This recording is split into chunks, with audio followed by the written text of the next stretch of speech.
Yo, what's going on, y'all? It's Combo Breaker 99. I'm back with another video. All right, y'all, back with this real quick video here on Cynthia Calvillo. Just kind of want to talk about Cynthia a little bit after looking at her media press interview yesterday, and just talking about some different things, about her fight with Jessica Andrade and how she plans to perform in this fight.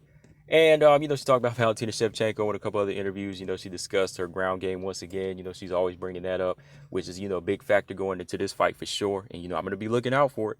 She keeps talking about this ground game, so I'm gonna be looking out for it for sure. I've seen it before, but I mean going into this fight against a tough fighter like Jessica Andrade, I really want to see what she's gonna do with it. She talked about a few different things. I just like the energy that she's bringing after a 10-month layoff. And the one thing I'll say is that I have to give Cynthia Calvillo a lot of respect. I have to give her a lot of respect after, a 10-month layoff, losing to, one of the top gatekeepers in Caitlin Chikeg, and then coming right back against a very tough fighter in Jessica Andrade. And, before that, she has shoulder surgery. And before that, she had tested positive, right?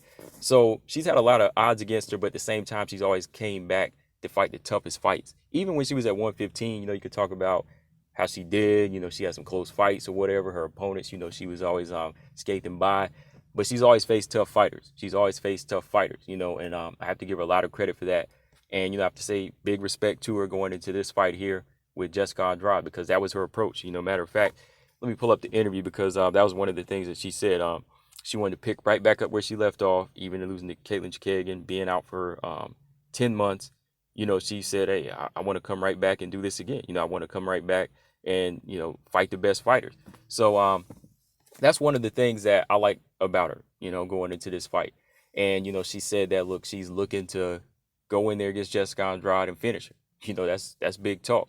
That's big talk. I know it's one thing to say it, but it's going to be another thing to execute it. But I think she's really going to go in there and try for it, because, again, she was the fighter that called out Jessica Andrade. They were both corner fighters at Invicta, and she said it was like a mission to just kind of meet and get a picture with Jessica Andrade that night, and then she turned it into something big.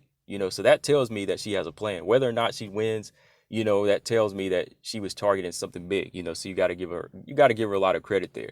That's why I think it's been swaying a lot of people her way lately, because she does bring skills. She does bring the technique on the ground, more so than Jessica Andrade. I think we can say that. She's had to use technique, and she's had to make adjustments on the fly to win some close fights that she's had, even at 115, right? She's had to do that more, where Jessica Andrade, she depends more on the equalizer that she has, the slam and, the right hand.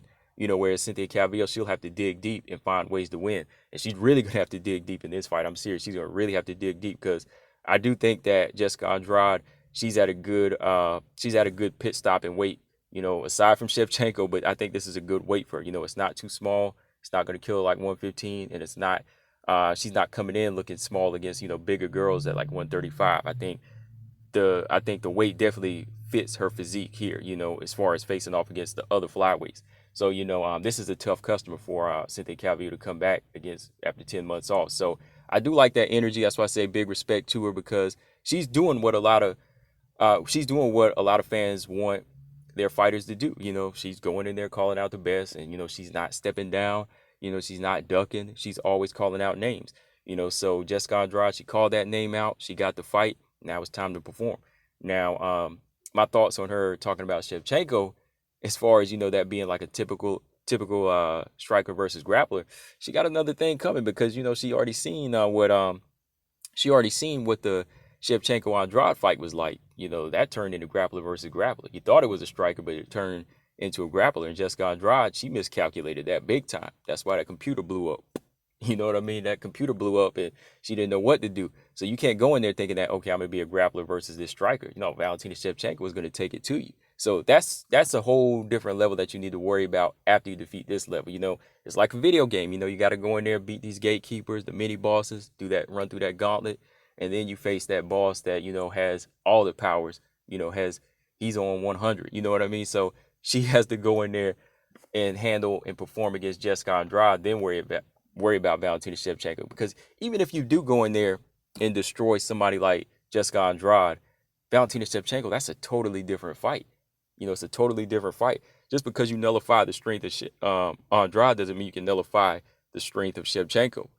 You know what I mean? Because we already seen who was the stronger fighter out of Andrade and Shevchenko. So that's going to be something else that she needs to tackle later. And she talks about once again that her ground game is the best in the flyweight division. That's yet to be seen. I mean, we seen her submit people at 115. We seen how she was able to maul and just handle and beat up Jessica I on the ground. But we haven't really got a chance to see her handle some of these other bigger flyweights to really calculate that or judge that. Like we haven't seen her handle fighters like Jennifer Maya or like a big fighter like Taylor Santos or even Roxanne Modafferi. She stepped in there with Caitlin Chikagan, who is a striker. It should have been on her that time to find the range, get on the inside, and maul the tall, long fighter and take her to the ground, kind of like Valentina Shevchenko did, right? So Valentina Shevchenko already has one step ahead of Cynthia Calvillo. She already proved that my ground game is the best for sure because I was able to get in on the tall, long fighter in Caitlin Chikagan, take her down, get in her guard, and just beat her up. Cynthia Calvillo couldn't do that. I know people are going to say styles make fights, but styles don't matter if you're a well-rounded fighter. Styles don't matter if you're a well-rounded fighter. You should be able to take on anybody and dominate in any fashion you want if you're that good in any department that you claim.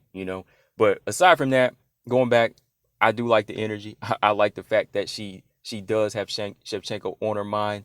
That's a problem with some of the other flyweights that they just kind of take advantage of their ranking and don't really try to move in for that next level. They just want to hold it down at the level they're on. Now, Cynthia Calvillo wants big things. That's why I say big respect to her because she wants big things. It's always about fighting the best fighters. That's why she moved up to 125. She wanted to get to a weight that was suitable for her so she could go in there and perform to a top level and eventually get a title shot. Unfortunately, when she fought, she took on Caitlin Chikagan and it didn't go her way. So she's getting another chance, and I like that. I mean, 10 months off and you going back in there with the second gatekeeper, because I always consider Caitlin and Andrade to be those two gatekeepers that you got to get past. You got to get past one or the other to get to Shevchenko. That's how I see it. And she wasn't able to get past Caitlin. 10 months later after shoulder surgery, she's back again and she's taking on the toughest customer here. And like I said, I've been kind of going back and forth here as far as this prediction. Right now, I am kind of leaning towards Cynthia Calvillo just because of the momentum, the technique on the ground, and the confidence that she's carrying here. Because let's be real, if she does take Jessica Andrade down and get her on her back, it could definitely favor Cynthia Calvillo more so because she is a little bit slippery and she is active on the guard and she is strong on the ground. But it's all in a matter of getting on the ground and execute that game plan that she said she has.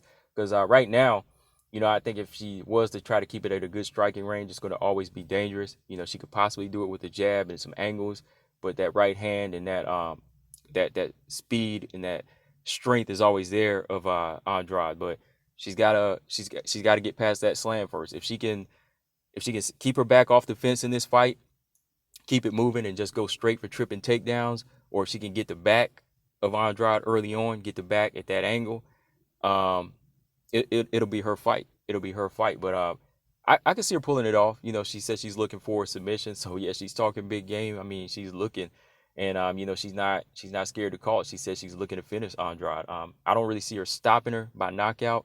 I do see Calvillo with the possibility of getting a submission win. It's definitely possible. But again, man, this fight is just like tipping on the scale. I said Andrade first time around, I picked Calvillo, but I really don't know. I really don't know with this one. I wouldn't be surprised if Calvillo was able to pull it out with technique, but don't be surprised if Andrade, goes in there and puts that strength on. Really don't see Calvillo getting finished though. I think she definitely has it in her mind as far as how to stay away from the power and what everybody else kind of got intimidated by or withered to. So yeah, guys. Final thoughts though. Like I said, this is what we want to hear from fighters. In the top 10, top 5, whatever. We want to hear fighters say, "I want this person," and they come up with a game plan to call that person out. That's the first step. They get the call out, then they get that fight, and then they say, "I want the champion." Of course, I want to see her handle Andrade first, but I'm glad that she is speaking on fighting Valentina Shevchenko one day. So if she goes in there and beats somebody like Jessica Andrade, I think we really are going to hear a big call out. We are really going to hear a big call out of Valentina Shevchenko. That's why I am kind of pushing for Calvillo this time around because we need We need some new blood that's actually wanting the title shot, and we're going to hear them call it out. You know, she's already going on record say my grappling is the best at flyweight. So that's telling you that she's going to really want to test it against the bullet, Shevchenko. So, guys, let me know what y'all think of Cynthia Calvillo. Like I said, I got to respect her as a fighter, always taking on the best. Combo Breaker 99. I'm out. Subscribe. Peace.